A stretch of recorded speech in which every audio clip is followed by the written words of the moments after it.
Magandang gabi po sa lahat. Tayo nagbabalik ulit dito sa ating munting channel. Ayan po, para magsalang ulit kung magkano ang presyo ng coins na ating hawak. At isa naman tayong kolektor. Magandang gabi po sa inyong lahat. Ang pag-usapan natin barya guys, at ito po ay barya po ng 5 centimos ni Melchora Aquino. Ang kauna-unahang babae po na nailagay sa pera. Ayan, makikita nyo po dyan ang isang imahe na isang babae, 5 centimos po. Ang kanyang pangalan po ay Melchora Aquino in the Republika ng Pilipinas.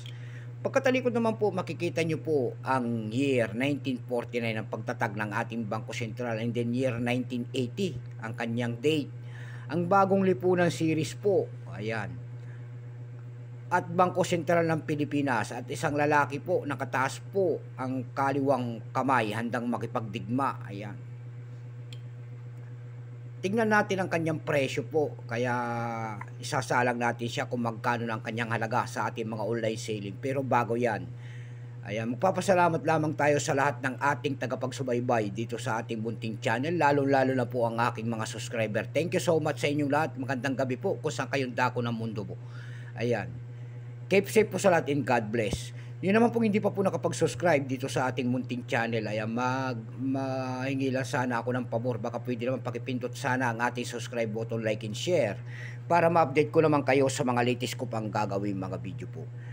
Ayan ang ating pag-uusapang 5 centimos po ni Melchora Aquino. Tignan natin ang kanyang presyo kung magkano na ang kanyang halaga. Pero bago yan, kilalanin mo muna natin siya. Issue po nito ay Philippines po, Period Republic, 1946 up to date po. Type nito Standard Circulation Coin Shares, 1979 hanggang 1982. Value nito 5 centimos po. Ayan, nakapaloob po yan sa ang bagong lipunan series. Currency piso, 1967 up to date po. Kung anong materialis ang ginamit dito sa barya na ito, ito po ay brass. May bigat lamang itong 2.5 grams, may habang 19 mm. May kapal po naman itong 1.3 mm. Hugis po, scallop with 8 notches. Ayan. Orientation yan ay middle alignment. Itinigil naman ang paggamit sa barya na ito noong January 2, 1998. Number and dash 6122, reference number KM-225.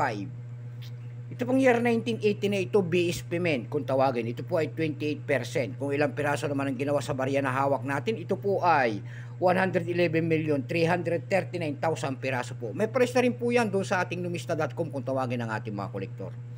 Yung kanyang very fine po ay 15 pesos. Ayan. Yung kanyang extra fine ay 20 pesos. Almost uncirculated 20 pesos. Uncirculated na po ito ay nagkakalaga po ng 27 pesos. Tayo naman po ay dumako sa kanyang mga presyo sa ating mga online selling. Ayan. Bentahan po ng coins pandaigdigan, ebay.com. Sa ebay.com po, mayroon tayo nakita nagbebenta doon ng $7.70. Nasundan po yan ng $7.25. Yung pinakamababa po, $6 na. Dako naman tayo sa Carousel PH. Sa Carousel PH, 7 piraso po nito ay binebenta niya po ng 1,900 po. 7 piraso po na year 1980. Meron naman tayo nakita doon nagbebenta nito ng 60 pesos. Nasundan po yan ng 40 pesos. Ayan lamang po ang ating may babahagi po ang kanyang presyo. Ayan, magandang gabi po sa lahat and God bless.